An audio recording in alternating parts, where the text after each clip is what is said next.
존경하는 국민 여러분, 저는 오늘 비상계엄에 관한 입장을 밝히기 위해 이 자리에 섰습니다. 지금 야당은 비상계엄 선포가 내란죄에 해당한다며 광란의 칼춤을 추고 있습니다. 정말 그렇습니까? 과연 지금 대한민국에서 국정마비와 국헌문란을 벌이고 있는 세력이 누구입니까? 지난 2년 반 동안 거대 야당은 국민이 뽑은 대통령을 인정하지 않고 끌어내리기 위해 퇴진과 탄핵 선동을 멈추지 않았습니다. 대선 결과를 승복하지 않은 것입니다. 대선 이후부터 현재까지 무려 178회에 달하는 대통령 퇴진 탄핵 집회가 임기 초부터 열렸습니다. 대통령의 국정 운영을 마비시키기 위해 우리 정부 출범 이후부터 지금까지 수십 명의 정부 공직자 탄핵을 추진했습니다. 탄핵된 공직자들은 아무 잘못이 없어도 소추부터 판결 선고시까지 장기간 직무가 정지됩니다.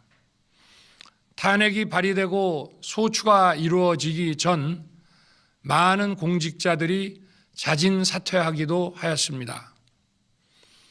탄핵 남발로 국정을 마비시켜 온 것입니다. 장관, 방통위원장 등을 비롯하여 자신들의 비위를 조사한 감사원장과 검사들을 탄핵하고 판사들을 겁박하는 지경에 이르렀습니다. 자신들의 비위를 덮기 위한 방탄 탄핵이고 공직기관과 법질서를 완전히 무너뜨리는 것입니다. 뿐만 아니라 위헌적 특검 법안을 27번이나 발의하면서 정치 선동 공세를 가해 왔습니다. 급기야는 범죄자가 스스로 자기에게 면죄부를 주는 셀프 방탄 입법까지 밀어붙이고 있습니다. 거대 야당이 지배하는 국회가 자유민주주의의 기반이 아니라 자유민주주의 헌정 질서를 파괴하는 괴물이 된 것입니다. 이것이 국정마비요, 국가 위기 상황이 아니면 무엇이란 말입니까? 이것뿐만이 아닙니다. 지금 거대 야당은 국가 안보와 사회 안전까지 위협하고 있습니다. 예를 들어 지난 6월 중국인 3명이 드론을 띄워 부산에 정박 중이던 미국 항공모함을 촬영하다 적발된 사건이 있었습니다. 이들의 스마트폰과 노트북에서는 최소 2년 이상 한국의 군사시설들을 촬영한 사진들이 발견됐습니다. 지난달 40일에는 40대 중국인이 드론으로 국정원을 촬영하다 붙잡혔습니다. 이 사람은 중국에서 입국하자마자 곧장 국정원으로 가서 이 같은 일을 벌인 것으로 확인됐습니다. 하지만 현행 법률로는 외국인의 간첩 행위를 간첩죄로 처벌할 길이 없습니다. 이러한 상황을 막기 위해 형법의 간첩죄 조항을 수정하려 하였지만 거대 야당이 완강히 가로막고 있습니다. 지난 정권 당시 국정원의 대공수사권을 박탈한 것도 모자라서 국가보안법 폐지도 시도하고 있습니다. 국가 안보를 위협하는 간첩을 잡지 말라는 것 아닙니까? 북한의 불법적인 핵무장과 미사일 위협 도발에도, GPS 교란과 오물 풍선에도, 민주노총 간첩 사건에도 거대 야당은 이에 동조할 뿐 아니라 오히려 북한 편을 들면서 이에 대응하기 위해 고군분투하는 정부를 흠집내기만 했습니다.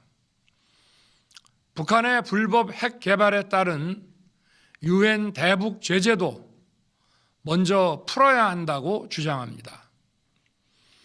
도대체 어느 나라 정당이고 어느 나라 국회인지 알 수가 없습니다. 검찰과 경찰의 내년도 특경비, 특활비 예산은 아예 0원으로 깎았습니다.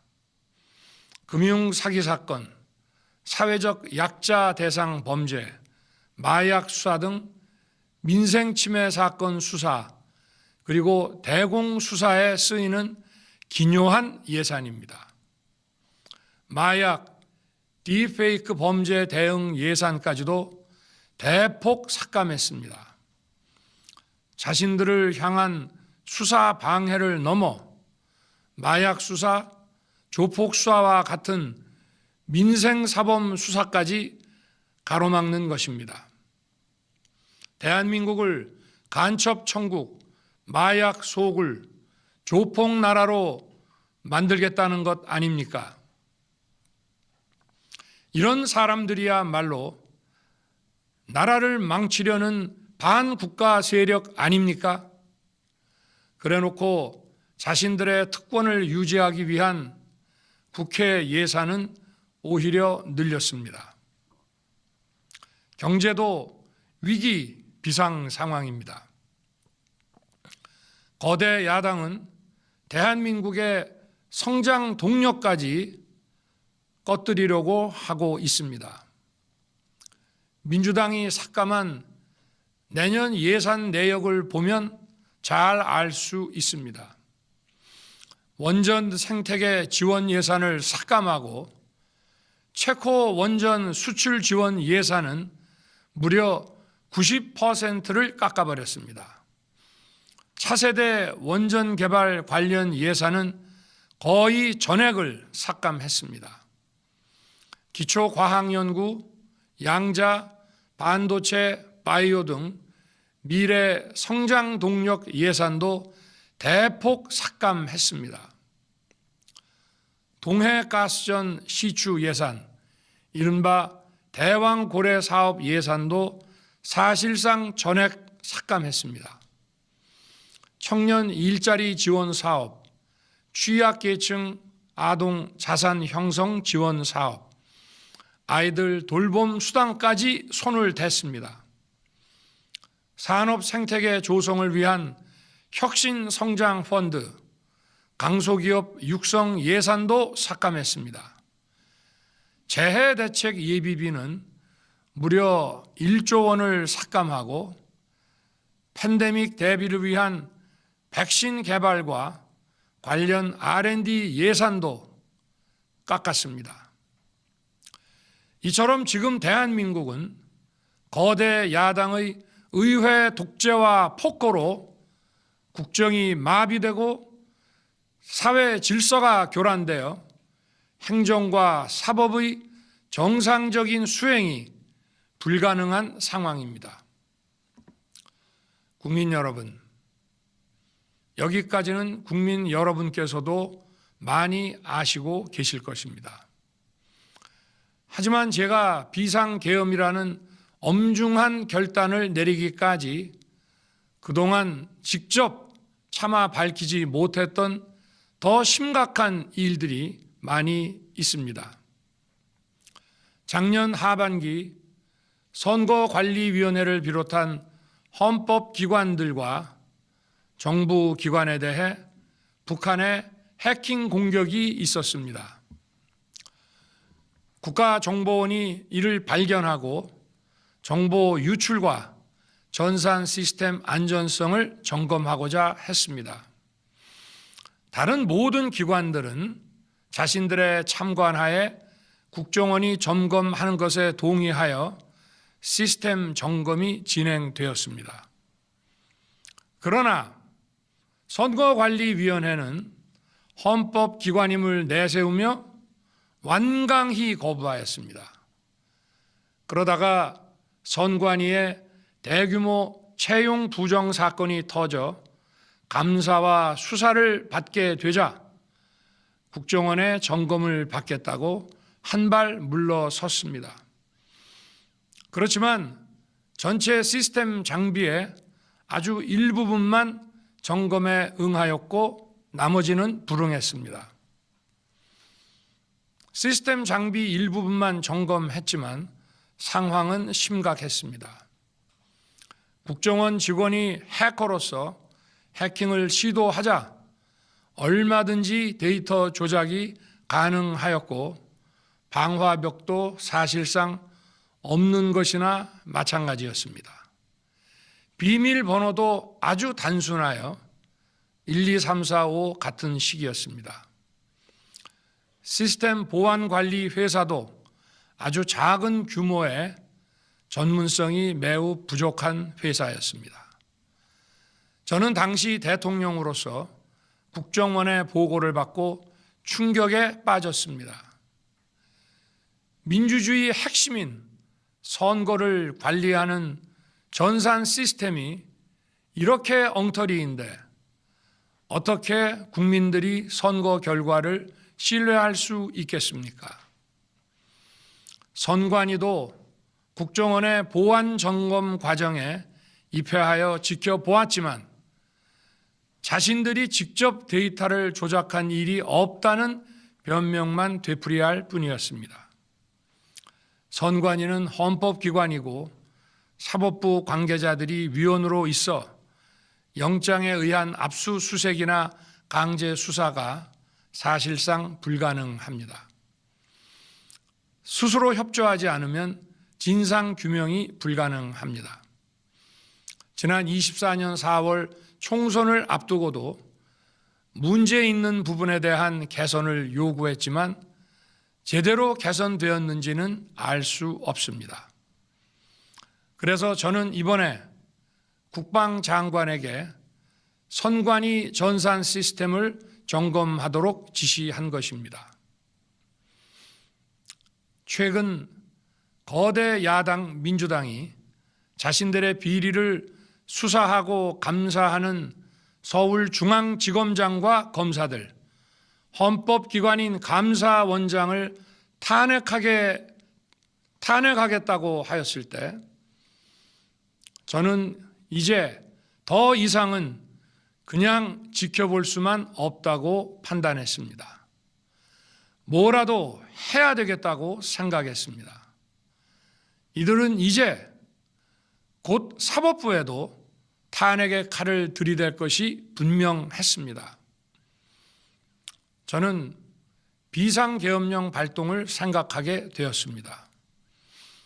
거대 야당이 헌법상 권한을 남용하여 위헌적 조치들을 계속 반복했지만 저는 헌법의 틀 내에서 대통령의 권한을 행사하기로 했습니다.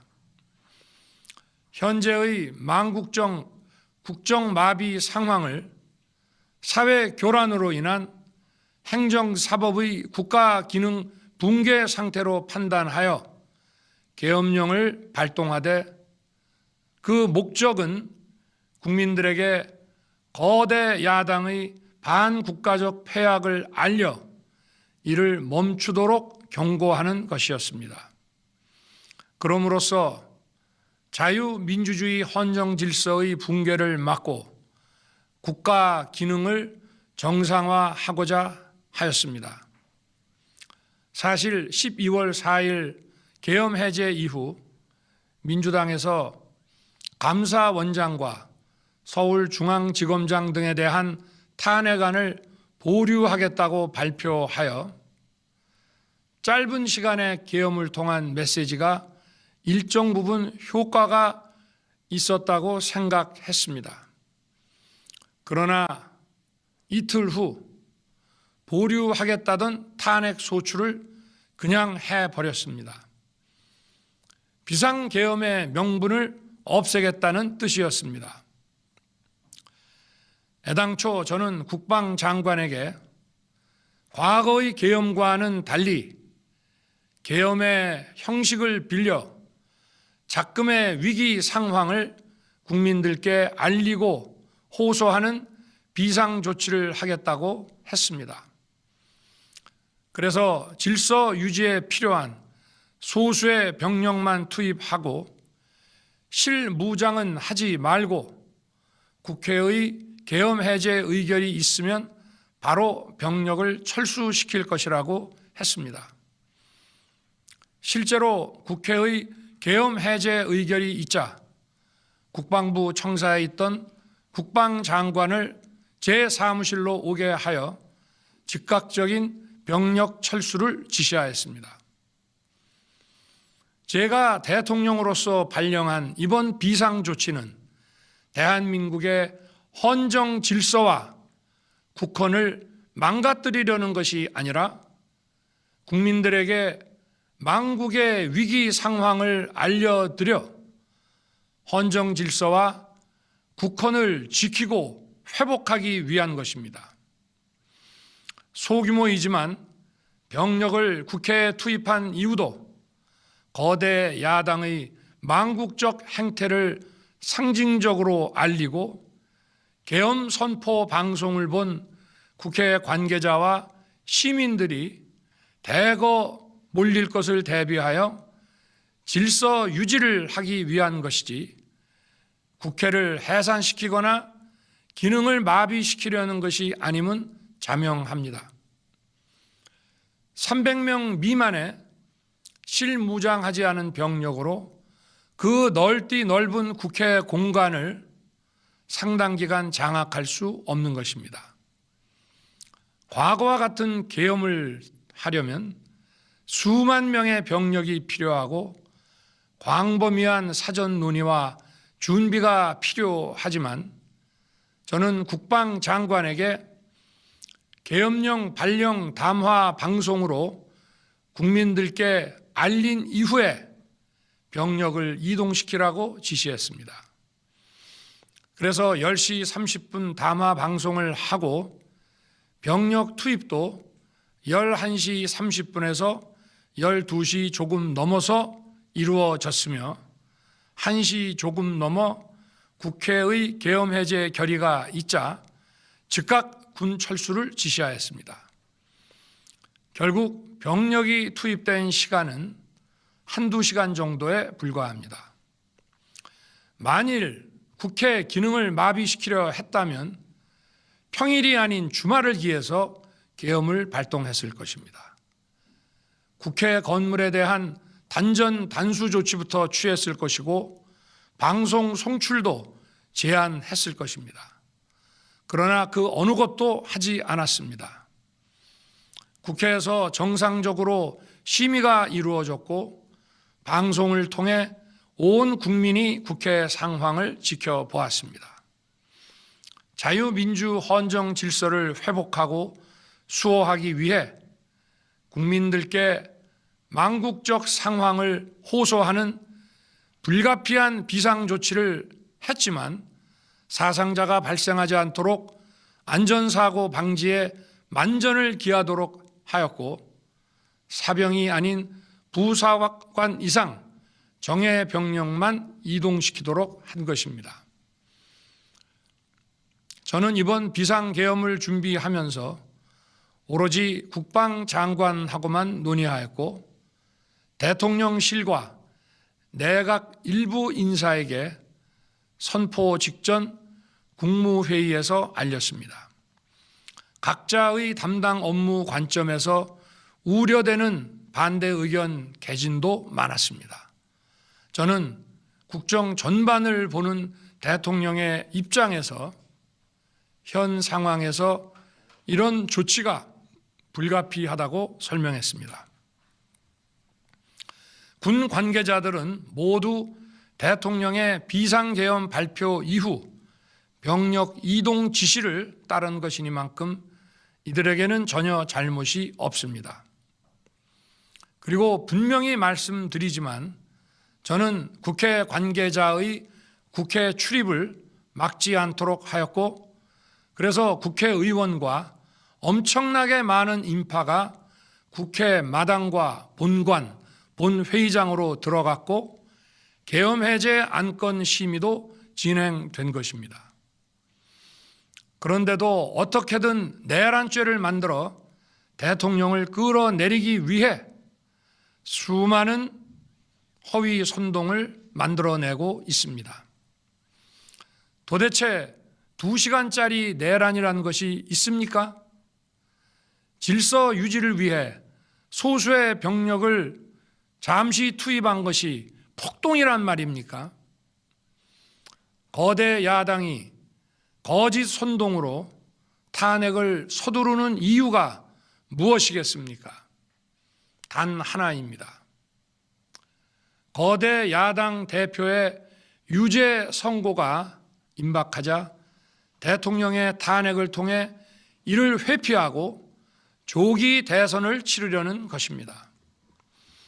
국가 시스템을 무너뜨려서라도 자신의 범죄를 덮고 국정을 장악하려는 것입니다. 이야말로 국헌문란 행위 아닙니까? 저를 탄핵하든 수사하든 저는 이에 당당히 맞설 것입니다. 저는 이번 계엄 선포와 관련해서 법적, 정치적 책임 문제를 회피하지 않겠다고 이미 말씀드린 바 있습니다. 저는 대통령 취임 이후 지금까지 단 한순간도 개인적인 인기나 대통령 임기 자리 보존에 연연해 온 적이 없습니다. 자리 보존 생각만 있었다면 국헌문란 세력과 구태여 맞서 싸울 일도 없었고 이번과 같이 비상계엄을 선포하는 일은 더더욱 없었을 것입니다. 5년 임기 자리 지키기에만 매달려 국가와 국민을 외면할 수 없었습니다. 저를 뽑아주신 국민의 뜻을 저버릴 수 없었습니다. 하루가 멀다 하고 다수의 힘으로 입법 폭고를 일삼고 오로지 방탄에만 혈안되어 있는 거대 야당의 의회 독재에 맞서 대한민국의 자유민주주의와 헌정 질서를 지키려 했던 것입니다. 그 길밖에 없다고 판단해서 내린 대통령의 헌법적 결단이자 통치 행위가 어떻게 내란이 될 수 있습니까? 대통령의 비상계엄 선포권 행사는 사명권 행사, 외교권 행사와 같은 사법심사의 대상이 되지 않는 통치 행위입니다. 국민 여러분, 지금 야당은 저를 중범죄자로 몰면서 당장 대통령직에서 끌어내리려 하고 있습니다. 만일 망국적 국헌문란 세력이 이 나라를 지배한다면 어떤 일이 벌어지겠습니까? 위헌적인 법률, 셀프 면죄부 법률, 경제 폭망 법률들이 국회를 무차별 통과해서 이 나라를 완전히 부술 것입니다. 원전 산업, 반도체 산업을 비롯한 미래 성장 동력은 고사될 것이고 중국산 태양광 시설들이 전국의 살림을 파괴할 것입니다. 우리 안보와 경제의 기반인 한미 동맹, 한미일 공조는 또다시 무너질 것입니다. 북한은 핵과 미사일을 고도화하여 우리의 삶을 더 심각하게 위협할 것입니다. 그러면 이 나라 대한민국의 미래가 어떻게 되겠습니까? 간첩이 활개치고 마약이 미래 세대를 망가뜨리고 조폭이 설치는 그런 나라가 되지 않겠습니까? 지금껏 국정마비와 국헌문란을 주도한 세력과 범죄자 집단이 국정을 장악하고 대한민국의 미래를 위협하는 일만큼은 어떤 일이 있어도 막아야 합니다. 저는 끝까지 싸울 것입니다. 국민 여러분, 국정마비의 망국적 비상 상황에서 나라를 지키기 위해 국정을 정상화하기 위해 대통령의 법적 권한으로 행사한 비상계엄 조치는 대통령의 고도의 정치적 판단이고 오로지 국회의 해제 요구만으로 통제할 수 있는 것입니다. 이것이 사법부의 판례와 헌법학계의 다수 의견임을 많은 분들이 알고 있습니다. 저는 국회 해제 요구를 즉각 수용했습니다. 계엄 발령 요건에 관해 다른 생각을 가지고 계신 분들도 있습니다만 나라를 살리려는 비상 조치를 나라를 망치려는 내란 행위로 보는 것은 여러 헌법학자와 법률가들이 지적하는 바와 같이 우리 헌법과 법 체계를 심각한 위험에 빠뜨리는 것입니다. 저는 묻고 싶습니다. 지금 여기저기서 광란에 칼춤을 추는 사람들은 나라가 이 상태에 오기까지 어디서 도대체 무엇을 했습니까? 대한민국의 상황이 위태롭고 위기에 놓여 있다는 생각도 전혀 하지 않았다는 말입니까? 공직자들에게 당부합니다. 엄중한 안보 상황과 글로벌 경제 위기에서 국민의 안전과 민생을 지키는 일에 흔들림 없이 매진해 주시기 바랍니다. 국민 여러분, 지난 2년 반 저는 오로지 국민만 바라보며 자유민주주의를 지키고 재건하기 위해 불의와 부정, 민주주의를 가장한 폭거에 맞서 싸웠습니다. 피와 땀으로 지켜온 대한민국, 우리의 자유민주주의를 지키는 길에 모두 하나가 되어 주시길 간곡한 마음으로 호소드립니다. 저는 마지막 순간까지 국민 여러분과 함께 싸우겠습니다. 짧은 시간이지만 이번 계엄으로 놀라고 불안하셨을 국민 여러분께 다시 한번 사과드립니다. 국민 여러분에 대한 저의 뜨거운 충정만큼은 믿어 주십시오. 감사합니다.